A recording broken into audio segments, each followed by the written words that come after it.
Okay, അപ്പൊ നമ്മള് income ടാക്സിന്റെ അക്കൗണ്ടിംഗ് സ്റ്റാൻഡേർഡ് പഠിച്ചുകൊണ്ടിരിക്കുകയാണ്. ടാക്സ് ബേസ് പഠിച്ചു കഴിഞ്ഞു. ഒരു അസറ്റിന്റെ ടാക്സ് ബേസ് എങ്ങനെ കണ്ടുപിടിക്കും, ഒരു ലയബിലിറ്റിയുടെ ടാക്സ് ബേസ് എങ്ങനെ കണ്ടുപിടിക്കും, അത് പഠിച്ചു കഴിഞ്ഞു.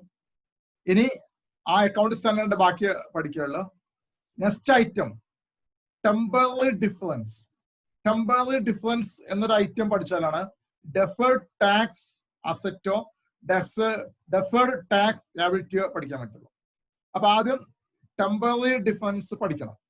അത് പഠിച്ചാലാണ് ഡെഫേർഡ് ടാക്സ് അസറ്റ് അല്ലെങ്കിൽ ഡെഫേർഡ് ടാക്സ് ലയബിലിറ്റി അത് ഐഡന്റിഫൈ ചെയ്യാൻ പറ്റുള്ളൂ.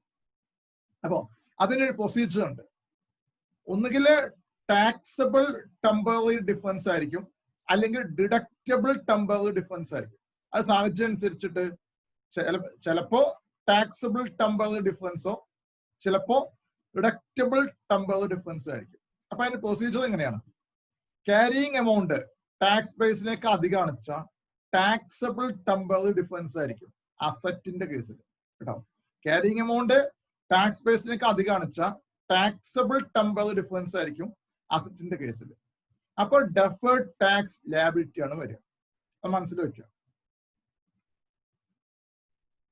ഇനി അതേസമയം ക്യാരിയിങ് എമൗണ്ട് ടാക്സ് ബേസിനേക്ക് അധികമാണ്, അത് ആ സമയത്ത് ഡിഡക്റ്റബിൾ ടെമ്പററി ഡിഫറൻസ് വരിക ലയബിലിറ്റി ആണെങ്കിൽ. അപ്പൊ ലയബിലിറ്റിയുടെ കേസിൽ ക്യാരിയിങ് എമൗണ്ട് ടാക്സ് ബേസിനേക്ക് അധികമാണെങ്കിൽ എന്താ വരിക? Deductible temporary difference. ആ സമയത്ത് ഡെഫേർഡ് ടാക്സ് അസറ്റ് റെക്കഗ്നൈസ് ചെയ്യണം. ഇനി അതിന്റെ അടുത്തൊരു പ്രൊസീജിയർ ആണ് ക്യാരിയിങ് എമൗണ്ട് ടാക്സ് ബേസിന്റെ അത്ര ഇല്ല, ടാക്സ് ബേസ് ആണ് അധികം. ക്യാരിയിങ് എമൗണ്ടിനേക്കാൾ ടാക്സ് ബേസ് അധികമാണെങ്കിൽ ഡിഡക്റ്റബിൾ ടെമ്പററി ഡിഫറൻസ് വരും അസറ്റിന്റെ കേസിൽ കേട്ടോ. ടാക്സ് ബേസ് ക്യാരിയിങ് എമൗണ്ടിനൊക്കെ അധികമാണെങ്കിൽ അസറ്റ് ആണെങ്കിൽ ഡിഡക്റ്റബിൾ ടെമ്പററി ഡിഫറൻസ് വരും. അപ്പൊ ഡെഫേർഡ് ടാക്സ് ആണ് റെക്കഗ്നൈസ് ചെയ്യുന്നത്. ഇനി മറ്റൊരു കാര്യം, വീണ്ടും ടാക്സ് ബേസ് ക്യാരിയിങ് എമൗണ്ടിനൊക്കെ അധികമാണ്, ലയബിലിറ്റി ആണെങ്കിൽ ടാക്സബിൾ ടെമ്പററി ഡിഫറൻസ് വരും. ആ സമയത്ത് ഡെഫേർഡ് ടാക്സ് ലയബിലിറ്റി റെക്കഗ്നൈസ് ചെയ്യണം. അപ്പൊ ഇതൊക്കെ പഠിക്കണം കേട്ടോ. അടുത്ത ക്യാരിയിങ് എമൗണ്ടും ടാക്സ് ബേസും ഈക്വൽ ആണെങ്കിൽ അവിടെ ടെമ്പററി ഡിഫറൻസ് ഇല്ല, അവിടെ ടാക്സബിൾ ടെമ്പററി ഡിഫറൻസോ ഡിഡക്റ്റബിൾ ടെമ്പററി ഡിഫറൻസോ ഇല്ല. അപ്പൊ ഡെഫേർഡ് ടാക്സ് അസറ്റും ഇല്ല, ഡെഫേർഡ് ടാക്സ് ലയബിലിറ്റി ഇല്ല. ഈ ഡെഫേർഡ് ടാക്സ് അസറ്റോ ഡെഫേർഡ് ടാക്സ് ലയബിലിറ്റി കണ്ടുപിടിക്കാൻ വേണ്ടിയിട്ടാണ് ടാക്സ് ബേസും ടാക്സബിൾ ടെമ്പററി ഡിഫറൻസും ഡിഡക്റ്റബിൾ ടെമ്പററി ഡിഫറൻസ് ഒക്കെ കണ്ടുപിടിക്കണം കേട്ടോ. നമുക്ക് അതിന്റെ ക്വസ്റ്റ്യൻ നോക്കാം. നമ്മൾ ടാക്സ് ബേസ് കണ്ടുപിടിച്ച അതേ ക്വസ്റ്റ്യൻ തന്നെയാണ് ഇവിടെ. അതേ ക്വസ്റ്റ്യൻ വെച്ചിട്ട് ടെമ്പററി ഡിഫറൻസ് കണ്ടുപിടിക്കണം. അപ്പൊ ആദ്യത്തെ ക്വസ്റ്റ്യനിൽ ഇത് ക്വസ്റ്റ്യൻ നമ്മൾ നേരത്തെ എക്സ്പ്ലെയിൻ ചെയ്ത ക്വസ്റ്റ്യൻ ആണ്. ഒരു മെഷീന്റെ കോസ്റ്റ് 5000, ടാക്സ് പർപ്പസിന് വേണ്ടി ഡിപ്രീസിയേഷൻ ഓൾറെഡി ഡിഡക്ട് ചെയ്തു. അങ്ങനത്തെ ഒരു ക്വസ്റ്റ്യൻ ആണ്. ഈ ക്വസ്റ്റ്യൻ നിങ്ങൾക്ക് ഇവിടെ കാണാൻ പറ്റുന്നുണ്ട്. ഇവിടെ ഈ ക്വസ്റ്റ്യനില് ഈ മെഷീന്റെ ടാക്സ് ബേസ് എന്താണ്, ടെമ്പററി ഡിഫറൻസ് എന്താണ്? ടാക്സ് ബേസ് ചർച്ച ചെയ്യേണ്ട ആവശ്യമില്ല, അത് നേരത്തെ നമ്മൾ ചർച്ച ചെയ്താണ്. ഇതിന് മുന്നുള്ള വീഡിയോ കാണുക, ചർച്ച ചെയ്താൽ അത് ഇതിന് മുന്നുള്ള വീഡിയോയിൽ ചർച്ച ചെയ്താണ് ടാക്സ് ബേസ്. ടാക്സ് ബേസ് 3000 കിട്ടും, ടെമ്പററി ഡിഫറൻസ് എത്ര കിട്ടുന്നതാണ് ചോദ്യം. അപ്പോ നമ്മൾ പഠിച്ചിട്ടുണ്ട്, ഇത് അവിടെ പഠിച്ചു, ക്യാരിയിങ് എമൗണ്ടും ടാക്സ് ബേസും ഈക്വൽ ആണ് വെച്ചാൽ ഡി ടി ഇല്ല, ഡി ടി എല്ലും ഇല്ല. അതേപോലെ ടാക്സബിൾ ഡിഡക്റ്റബിൾ ടെമ്പററി ഡിഫറൻസും ഇല്ല. ഇവിടെ 5000 ആണ് വില, 2000 ഡിപ്രിസിയേഷൻ പോയി, ബാക്കി 3000 അതാണ് ക്യാരിയിങ് എമൗണ്ട്, അത് തന്നെയാണ് ടാക്സ് ബേസ്. അതിന് മീനിങ് എന്താ? ഒരു ടെമ്പററി ഡിഫറൻസ് ഇല്ല, ടാക്സബിൾ ടെമ്പററി ഡിഫറൻസോ ഡിഡക്റ്റബിൾ ടെമ്പററി ഡിഫറൻസോ ഇല്ല, നിൽ. അടുത്ത ക്വസ്റ്റ്യൻ നോക്കാം. ഇത് നമ്മൾ ചർച്ച ചെയ്ത ക്വസ്റ്റ്യൻ ആണ്. ഇൻഡസ് റിസീവബിൾ എമൗണ്ട് 8000 ആയിരുന്നു. ആ ക്വസ്റ്റ്യന് ടാക്സ് ബേസ് കണ്ടുപിടിക്കണം, അതുപോലെ ടെമ്പററി ഡിഫറൻസും കണ്ടുപിടിക്കണം. ടാക്സ് ബേസ് ചർച്ച ചെയ്യേണ്ട ആവശ്യമില്ല, നേരത്തെ നമ്മൾ ചർച്ച ചെയ്ത് കഴിഞ്ഞാണ്. അതേ ക്വസ്റ്റ്യൻ ഞാൻ വീണ്ടും റിപ്പീറ്റ് ചെയ്തിട്ടാണ്. അപ്പൊ ടാക്സ് ബേസ് 0 കിട്ടും. ഈ ടാക്സബിൾ ടെമ്പററി ഡിഫറൻസ് ഒന്നും കൂടി ആ ക്വസ്റ്റ്യൻ നോക്കുക. ഇവിടുത്തെ carrying amount 8000, tax base 0, asset ആണ്.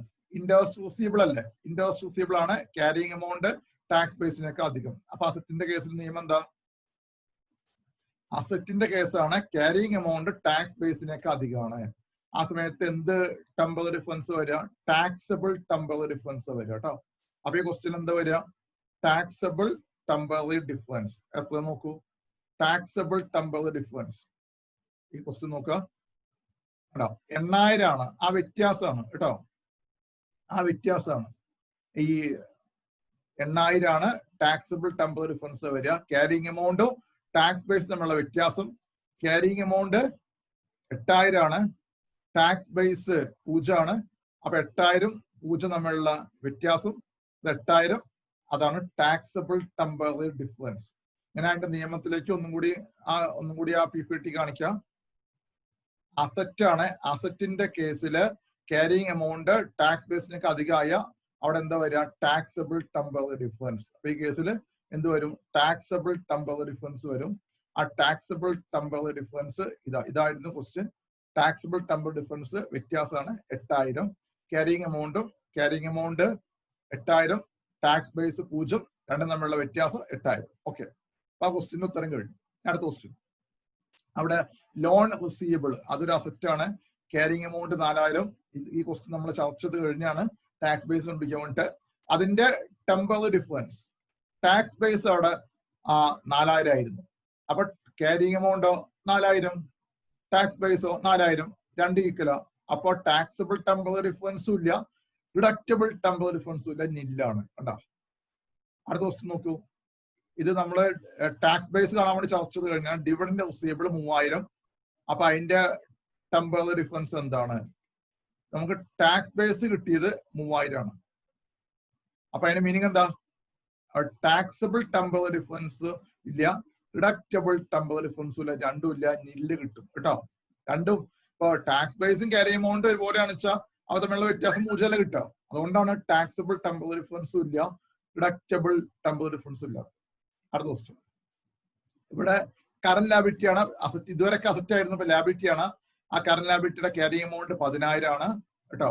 ഇവിടുത്തെ ടാക്സ് ബേസ് എന്താ? ഡിഡക്റ്റബിൾ ടെമ്പററി ഡിഫറൻസ് എന്താ? ടാക്സ് ബേസ് നേരത്തെ ചർച്ച ചെയ്ത് കഴിഞ്ഞ് 0 ആണ് കേട്ടോ, 0 ആണ്. അപ്പൊ ടാക്സ് ബേസ് 0, ക്യാരിങ് എമൗണ്ട് 10000. അതിന് മീനിങ് ക്യാരിങ് എമൗണ്ട് അധികം ടാക്സ് ബേസിനേക്കാൾ ലാബിലിറ്റി ആവുമ്പോൾ നോക്കുക. ക്യാരിങ് എമൗണ്ട് അധികം ടാക്സ് ബേസിനേക്കാൾ ലാബിലിറ്റി ആണ്. അപ്പൊ എന്താ വരിക? Deductible temporary difference. അപ്പൊ ഈ കേസിൽ ആ വ്യത്യാസം എന്താ വിളിക്കുക? Deductible temporary difference. ഈ കണ്ട, ഈ 10000 ഈ 0 തമ്മിലുള്ള വ്യത്യാസം 10000, ഡിഡക്റ്റബിൾ ടെമ്പററി ഡിഫറൻസ്. അപ്പൊ ഇങ്ങനെയാണ് ടെമ്പററി ഡിഫറൻസ് കണ്ടുപിടിക്കാം. അപ്പൊ എന്താണ് ഈ ടെമ്പററി ഡിഫറൻസ്?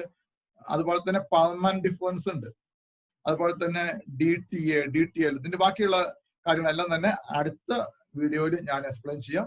അപ്പൊ അടുത്ത വീഡിയോ കാണാൻ വേണ്ടി കാത്തിരിക്കും. ഓക്കെ, ഇത് കണ്ടിന്യൂസ് ആയിട്ട് കാണാം കേട്ടോ, എന്നാലേ അത് മനസ്സിലാവുള്ളൂ.